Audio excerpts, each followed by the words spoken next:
우리가 나이가 들면서 중요한 변화들이 있죠. 그 중에 하나가 생각이 달라지는 것이라는 것이요. 생각이 예전엔 중요하게 생각했던 것들이 점점 나이가 들고 세월이 지나가면 별로 중요하지 않다라고 여겨지기도 합니다. 예를 들면 어릴 때는 사탕 한 봉지, 과자 한 봉지 때문에 형제들끼리 치고받고 싸우죠. 하나 더 먹으려고. 그런 경험들 아마 있으셨죠? 아이들 보면 그거 하나 가지고 막 싸웁니다. 조금 나이 들면 그 아무것도 아닌데 그거 하나 더 가지려고. 학창 시절에 시험을 봐서 성적이 좀 떨어지면, 석차가 좀 떨어지면 속상하고 그것 때문에 사네 못 사네 울고불고 할 때도 있습니다. 또 시간이 지나놓고 보면 그것도 또 별거 아닌데 뭐 등수 조금 올라가고 내려가고 별거 아닌데 그런 생각이 또 듭니다.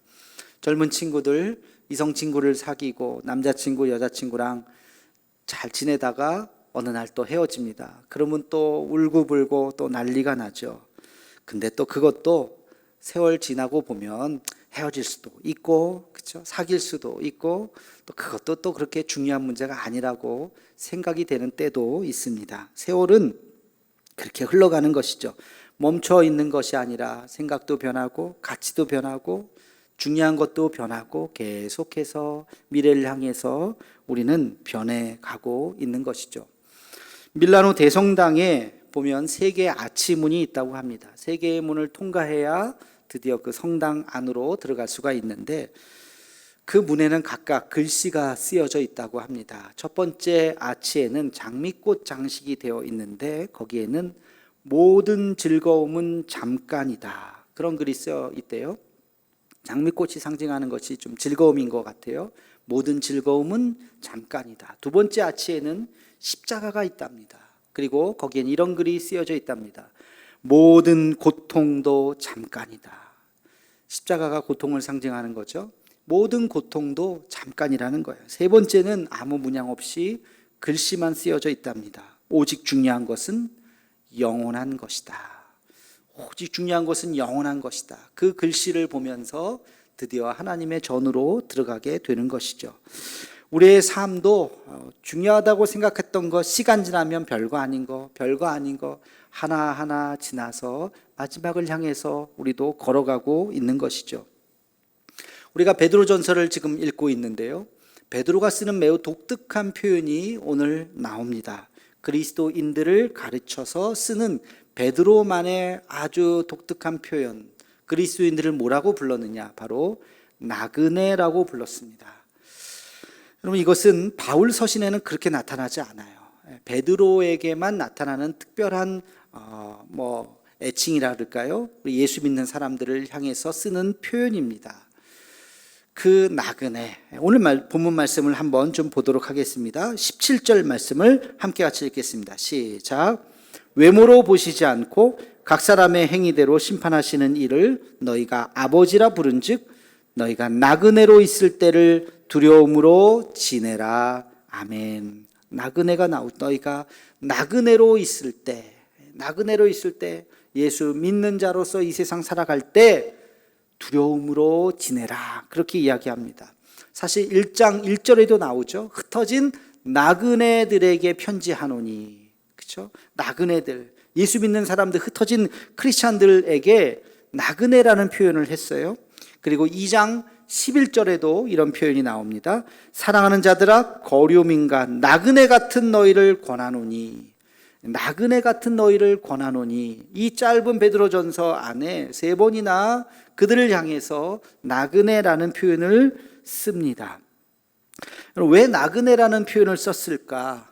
베드로가 생각할 때 예수 믿는 사람들은 두 가지의 정체성을 가지고 있어야 된다는 거예요. 하나는 그들이 나그네임을 기억하라는 것입니다. 이 세상의 삶은 나그네 인생이라는 것을 잊지 말아라. 또 하나는 그러면 너희는 나그네처럼 살라는 것입니다. 너희가 나그네요. 너희의 삶의 자세도 나그네처럼 살아야 한다는 것을 계속해서 무의식 중에 강조하고 있는 것입니다. 이것은 2000년 전의 크리스찬들에게만 해당되는 이야기가 아니라 오늘 우리에게도 해당되는 이야기입니다. 우리가 이 세상 살아가는 동안 우리 예수 믿는 사람으로서의 우리의 정체성 중에 하나는 우리는 이 세상을 살아가는 나그네라는 생각을 가져야 한다는 것입니다. 자, 그러면 우리는 질문할 수가 있어요. 나그네로 산다는 것이 무엇일까? 나그네로 산다는 것이 무엇일까?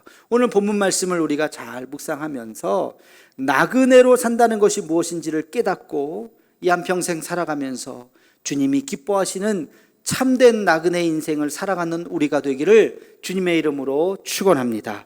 자, 첫 번째, 나그네 인생으로 산다는 것이 무엇일까? 그것은 세상에 미련을 두지 않는 인생을 의미합니다. 세상에 미련을 두지 않는 것이에요. 우리 24절 말씀을 우리 함께 같이 읽어보겠습니다. 시작. 그러므로 모든 육체는 풀과 같고 그 모든 영광은 풀의 꽃과 같으니 풀은 마르고 꽃은 떨어지되. 아멘. 모든 육체는 뭐와 같다고요? 풀과 같고. 화려한 인생은 뭐와 같다고요? 풀의 꽃과 같다는 거예요. 근데 풀이든 풀의 꽃이든 어떻게 됩니까? 마르고 떨어지는 거예요. 시간 지나면 다 사라지는 것입니다. 영원한 것은 없어요. 우리 인생 중에 영원한 게 어디 있겠습니까? 세계 역사에서 그 위대한 인생을 살았던 모든 사람들도 다 인간의 목숨 그 이상을 살지 못했습니다. 영원한 것이 없다는 것을 우리는 알죠. 그렇기 때문에 어떤 마음을 가져야 될까요? 집착해서는 안 돼요. 세상의 그 어떤 것에도 우리는 집착해서는 안 됩니다. 다른 말로 하면 미련을 두지 말라는 거예요. 우리는 앞으로 계속해서 전진해 나가는 것입니다. 미련을 두지 말고 집착하지 말아야 되는 사람들의 마음은 한결 가벼워야 되는 것이죠. 여러분, 징기스칸이라고 하는 사람을 알 겁니다. 역사상 가장 넓은 땅을 차지했던 위대한 통치자, 그 지도자가 바로 징기스칸이죠. 징기스칸과 그 유목민들이 어떻게 그렇게 유라시아 대륙을 가장 넓게 차지할 수 있었느냐? 비결이 있어요. 그들의 옷이 그랬습니다. 그 당시에 유럽에도 기사단이 있었어요. 말을 탔습니다. 전쟁을 나갈 때 아주 갑옷과 투구를 입고 그리고 말을 타고 큰 칼과 창을 가지고 나갔어요. 근데 그게 그들의 단점이었어요. 유럽의 기사단이 입었던 갑옷의 무게가 70kg였습니다. 그리고 그 칼과 창의 무게가 30kg가 넘어요. 적게는 70kg요, 많게는 100kg가 넘는 그 무기를 몸에 장착하고 말 위에 섰으니 어떤 문제가 일어났을까요? 말이요, 하루만 가면 지쳐요. 넘어지면 일어나지를 못해요. 기동력이 굉장히 떨어지는 거예요. 그거에 비해서 몽골의 기사단들은, 몽골의 그 유목민들은 아무것도 걸치지 않아요. 그들이 갖고 있었던 무기는 활 하나예요. 단 7kg에 불과했답니다. 그리고 칼과 창이 아니라 활을 쏘잖아요. 그러니까 그 말이 하루를 달리던 이틀을 달리던 지치지 않았던 거예요. 넘어져도 바로 일어나고 그 빠른 그 발로 그들이 유럽 대륙을 전부 다 지배할 수 있었던 것이죠. 단순히 그들이 몸을 가볍게 한 것은, 불필요한 것을 다 버리는 것은 바로 이 갑옷만이 아니었습니다. 음식을 다 내려놨어요. 음식 없이 어떻게 전쟁을 할 수 있었느냐? 여러분 육포 아시죠? 육포? 좋아하시나요? 이 육포를 개발한 게 바로 이 몽골 민족입니다. 보르츠라고 하는 육포를 만들어서 고기를 말리는 거죠. 1년치 식량을 조그마한 가방 안에 딱 넣고 다니는 거예요. 그러니까 어디서든지 이들은 굶어 죽지 않고 어디서든지 전쟁을 할 수가 있는 것입니다. 바로 이런 특성 때문에, 그들이 몸을 가볍게 했던 특성 때문에 그 당시에 그 넓은 대륙을 순식간에 차지할 수가 있었던 것입니다. 그럼 몸이 무거우면 움직임이 둔하죠. 세상에 있는 것, 이것도 아깝고 이것도 가져야 되고 저것도 가져야 되고, 그러다 보면 우리는 하늘나라 가지 못해요. 내려놓지 못하면 영원한 것을 얻을 수가 없습니다. 창세기에 그런 인물이 한 명 나오죠. 세상에 미련을 두다가 멸망한 한 여인이 나옵니다. 그 여인의 이름은 기록되지 않지만 우리는 누군지 알고 있어요. 바로 롯의 아내죠. 롯의 아내. 언제 등장합니까? 소돔과 고모라가 멸망할 때. 여러분, 그 화려한 성, 그러나 그 죄악의 성 소돔과 고모라가 불과 유황으로 멸망할 때 그 롯의 아내는, 그 롯과 그 가족이 유일하게 구원을 받았을 때, 아이고 저기에 내가 아끼던 게 있는데, 저게 내 물건이 있는데, 뒤를 돌아보다가 어떻게 됐어요? 소금 기둥이 됐잖아요. 그 미련을 두다가, 세상 것에 미련을 두다가 지금 뭐가 중요한지 모르고 그 뒤를 돌아보다가 소금 기둥이 되었다는 이야기가 있죠. 여러분, 세상에 미련을 두는 많은 자들이 있죠. 그것을 내려놓아야만 우리는 영원한 것을 잡을 수가 있는 것입니다. 인생은 뭐와 같다고요? 풀과 같다고요. 또 풀의 꽃과 같다고요. 풀은 마르고 꽃은 떨어지는 것입니다. 오직 하나님의 말씀만이 영원한 줄로 믿습니다. 우리가 살아가면서 풀과 같은 것, 하찮은 것, 이거 영원한 것 아니지, 미련 두지 말아야지 하고 내려놓을 수 있는 저와 여러분의 삶이 되기를 주님의 이름으로 축원합니다. 자, 두 번째, 나그네 인생은 어떤 인생인가? 어디서 왔다가 어디로 가는지 아는 인생입니다. 나그네들은 자기가 어디서부터 왔지, 그리고 내가 어디로 가는지를, 목적지를 알고 걸어가는 것이죠. 여러분, 어느 가수가 이런 노래를 했어요. 인생은 나그네 길 어디서 왔다가, 잘 아시죠? 그 다음 뭐예요? 어디로 가는가, 그죠? 저보다도 더 아마 잘 아시는 노래일 거예요. 이 노래를 가만히 가사를 보면 질문은 훌륭해요. 우리 인생이 어디서부터 왔던가, 그리고 나는 어디로부터 가는가, 굉장히 중요한 질문이에요. 근데 답이 없어요. 가사에 답이 없어요. 어디서 와서 어디로 가는지에 대한 답이 없이 그냥 부르는 거예요. 그러나 성경은 우리에게 분명히 이야기하고 있습니다. 우리는 어디서부터 와서 어디로 가는지 성경은 우리에게 말해주고 있습니다. 오늘 본문 말씀에도 나와요.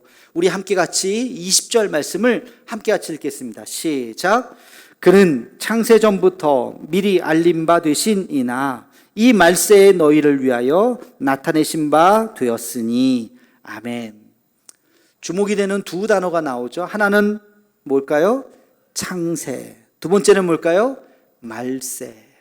창세라는 말과 말세라는 말이 나와요. 창세는 뭐예요? 하나님이 세상을 창조하신 때가 있다는 것입니다. 하나님께서 온 만물을 창조하신 때가 있고, 여러분, 저와 여러분의 그 생명을 창조하신 때가 있다는 거예요. 우리의 생명이 어디서부터 왔다고요? 하나님의 손에서부터 온 거예요. 하나님이 우리를 창조하신 거예요. 어디로 간다고요? 마지막 때, 말세를 향해서 가는 것입니다. 우리의 삶이 마지막이 있다는 거예요. 창조의 때가 있으며 마지막 때가 있다는 것을 이야기해 주고 있습니다. 그러면 그 창조와 마지막 사이에 있는 우리의 인생은 어떤 인생이냐? 그 다음 9절 21절 말씀을 우리 함께 같이 읽겠습니다. 시작. 너희는 그를 죽은 자 가운데서 살리시고 영광을 주신 하나님을 그리스도로 말미암아 믿는 자니 너희 믿음과 소망이 하나님께 있게 하셨느니라. 아멘. 하나님을 그리스도로 말미암아 믿는 자이다. 그러니까 창조부터 마지막 말세까지의 살아가는 우리의 삶이 해야 할 일은 하나님을 아는 거예요. 하나님을 아니까 예수 그리스도를 아는 것입니다. 예수 그리스도를 안다는 것이 뭐예요? 그것이 바로 그분에게 믿음과 소망이 있다고 하는 것. 예수님 안에 생명이 있고 예수님 안에 소망이 있다고 하는 것을 믿으며 살아가는 인생이라고 하는 것을 이야기하고 있습니다. 하나님이 창조하신 인생, 다른 말로 하면 우리는 하나님의 피조물이죠. 하나님의 피조물로서 주님을 믿고, 그리고 마지막 그 순간을 향해서, 그 소망을 향해서, 다시 주님을 만나는 그날을 향해서 우리는 살아가고 있는 것입니다. 여러분, 삼성그룹의 창업자가 누군지 다 잘 아실 겁니다. 고 이병철 회장님. 그분이 생존에 계셨을 때 그가 잘 아는 지인 신부님에게 24가지의 질문을 하셨다고 기록이 남아 있죠. 그러나 그것에 대한 바른 답을 듣지는 못했던 것 같아요. 차동엽 신부님이 쓰신 잊혀진 질문이라고 하는 책에 보면 이 24가지의 전해 내려오는 질문에 대한 그 답을 비로소 하고 계십니다. 여기 보면 굉장히 철학적이고 종교적인 질문을 하고 있습니다. 돈을 그렇게 많이 벌었던 그 삼성의 창업주라 할지라도 죽는 날이 가까우면서 인생이라는 것이 무엇이냐, 산다는 것이 무엇이냐, 내가 죽으면 어떻게 될 것인가 라고 하는 철학적이면서 종교적인 질문을 그가 남겨두었습니다. 여기 보면 12번째 질문에 보면 이런 글이 있어요. 천주교를 믿지 않고는 천국에 갈 수 없는가? 무종교인, 무신론자, 타 종교인들 중에도 착한 사람이 많은데 이들은 죽어서 어디로 가는가? 아마 저 글씨는 직접 쓰신 거라기보다는 아마 비서가 쓰지 않을까. 굉장히 글씨를 잘 쓴 24가지의 그 글씨체가 다 이렇게 남아 있는데요. 여러분, 이 질문은 우리도 한 번쯤은 해봄직한 질문이지 않습니까? 살면서 한 번쯤은 그런 생각을 해봤을 거예요. 이 하나의 질문을 조금 우리가 분석을 해보면 3개의 질문으로 나눠볼 수 있어요. 첫 번째는 어떻게 천국에 갑니까? 하는 질문이에요. 자, 만약에 천국이 있다면 어떻게 천국에 갈 수 있을까요? 누군가가 여러분들에게 그렇게 질문한다면 뭐라고 대답하시겠어요? 어떻게 천국에 갈 수 있을까요? 하면 비행기 타고 갑니까? 기차 타고 갑니까? 운전해서 갑니까? 그런 게 아니죠. 천국에 갈 수 있는 방법이 무엇이냐? 그것은 바로 예수님 믿어야 가는 것이죠. 하나님의 아들 예수 그리스도, 조금 더 정확하게 얘기하면 하나님의 아들 예수 그리스도께서 우리를 위해서, 우리의 죄를 위해서 십자가에 달려 죽으셨다라고 하는 그 대속죄를 우리가 믿으면 그 믿음으로 말미암아 우리는 하나님 나라에 갈 수 있다는 것입니다. 아멘이십니까? 우리는 분명히 알고 있어요. 이렇게 천국에 간다는 것을 알고 또 믿고 있습니다. 두 번째는 이런 질문이에요. 착한 사람은 구원받지 못하는가? 여러분, 착한 사람 구원 받을까요? 못 받을까요? 받을까요? 착한데? 아무리 착해도 못 받나요? 정답은 뭐예요? 착한 사람도 구원받을 수 없다는 것입니다. 여러분, 착하다는 기준이 뭘까요? 옆에 있는 사람 보세요. 제 옆에 있는 사람보다 더 착한 것 같아요? 못된 것 같아요? 본인이. 착하다는 기준이 뭐예요? 어떤 사람한테는 대단히 착한 사람이요, 또 어떤 사람한테는 대단히 못된 사람일 수 있어요. 여러분, 살인자라 그래도요, 그 부모의 눈으로 보면 내 자식이 그럴 리가 없는데 못된 사람한테 꿰어서 그랬어요. 내 자식이 얼마나 착한 아들인데 아마 그럴지도 몰라요. 그러니까 착하다고 하는 것은 매우 주관적이고 그리고 매우 상대적인 개념입니다. 여러분, 이것은 어떻게 비교할 수가 없는 거예요. 착하다고 하는 것은 누구든지 착할 수도 있고 또 누구든지 못될 수도 있어요. 착한 것으로 우리가 하늘나라 가는 것이 아니에요. 하늘나라는 어떻게 간다고요? 예수님 때문에. 예수님, 내가 죄인이지만, 나는 여전히 죄인이지만 예수님이 나의 죄를 위해서 십자가에 달려 죽으셨다고 하는 그 대속죄를 우리가 믿기 때문에 그 보혈의 피로 나는 의인이 되어서 주님 손 붙잡고 하늘나라에 갈 수 있는 줄로 믿습니다. 여러분, 그래서 착한 거하고는 관계가 없어요. 못된 사람도 갈 수 있어요. 예수 믿는다면 갈 수 있는 것입니다. 세 번째는 이런 질문일 수 있어요. 그러면 우리는 죽어서 어디로 가는가? 여러분, 죽어서 어디로 갑니까? 죽으면 그냥 끝입니까? 죽어서 어디로 가나요? 죽어서 가는 곳이 있지요. 천국 아니면 지옥입니다. 천국 아니면 지옥이에요. 에이, 목사님, 요즘 시대에 무슨 천국 지옥을 자꾸 얘기하세요?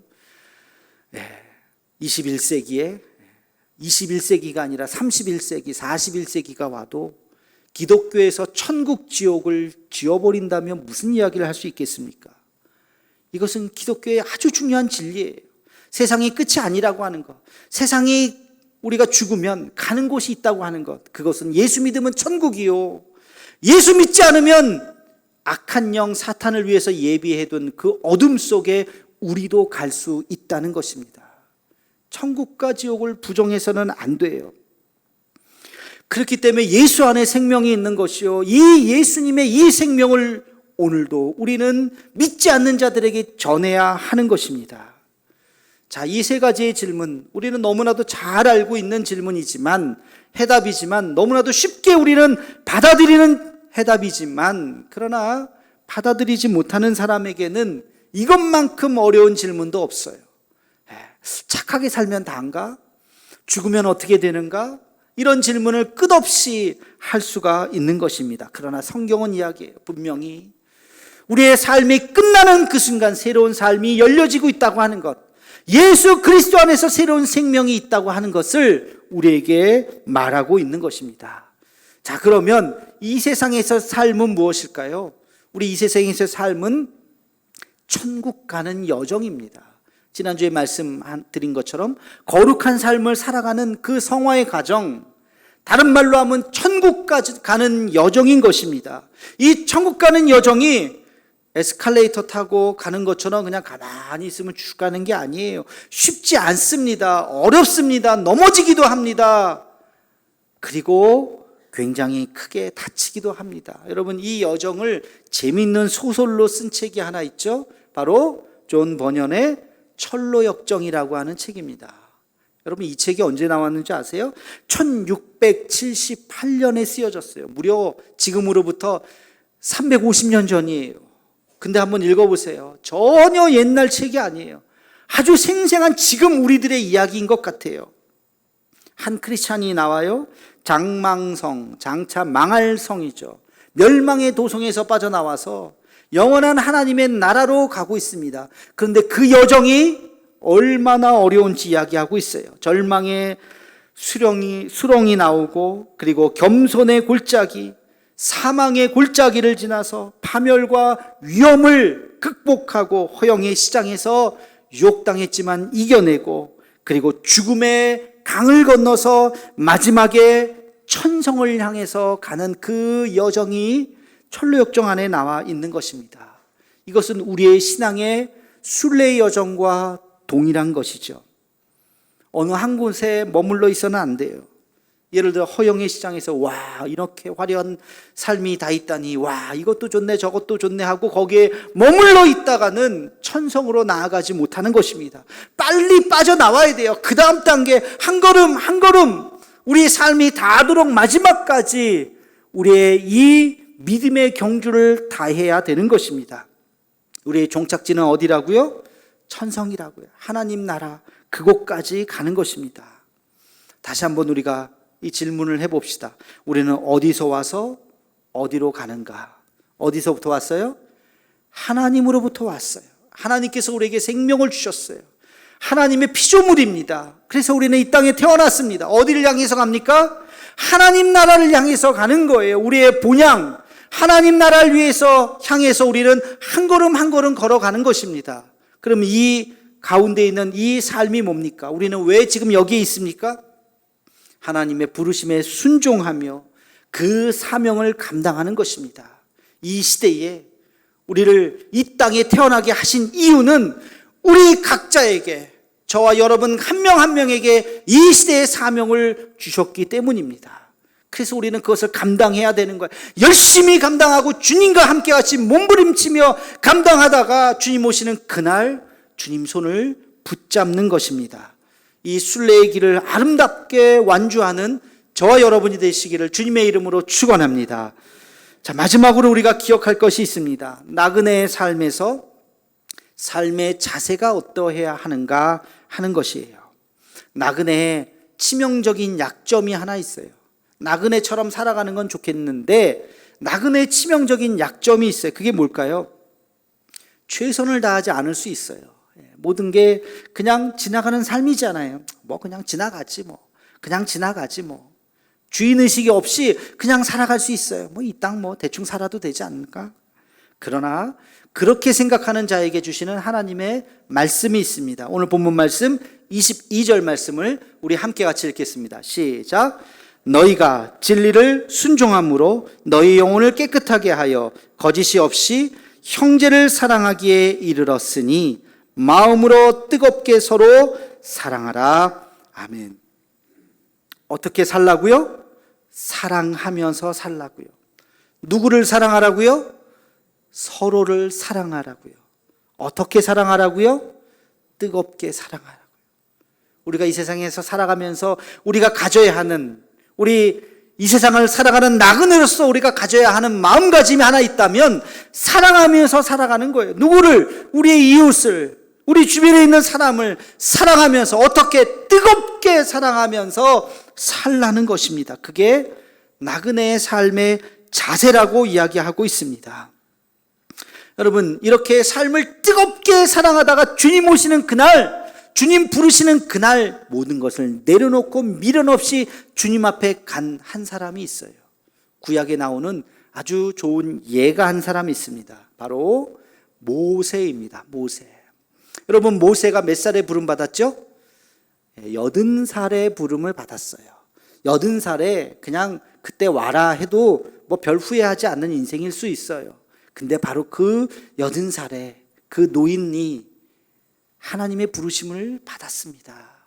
그리고 주님과 함께 40년을 그 사명을 감당했어요. 그 사명이 보통 사명입니까?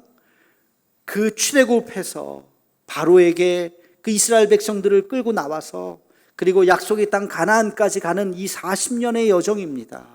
여러분, 상상을 해보세요. 얼마나 힘들었을까? 먹을 것이 있습니까? 매일매일 먹는 문제, 매일매일 마실 물 때문에, 매일매일 잠자리 때문에 얼마나 힘들었겠습니까? 장정만 60만 명, 포항의 인구가 50만이 넘는데 포항의 인구보다 더 많은 장정, 그러니까 다 합치면 훨씬 더 수백만이 됐을지 몰라요. 그 세월을, 40년의 세월을 이끌고 나갔습니다. 그냥 평지를 걷는 것도 힘들 텐데 광야를 걸었어요. 걷는 것만이라도 힘들 텐데 전쟁을 해야 됐습니다. 이 민족의 침입이 있었습니다. 오합지졸을 가지고 싸움을 해야 됐습니다.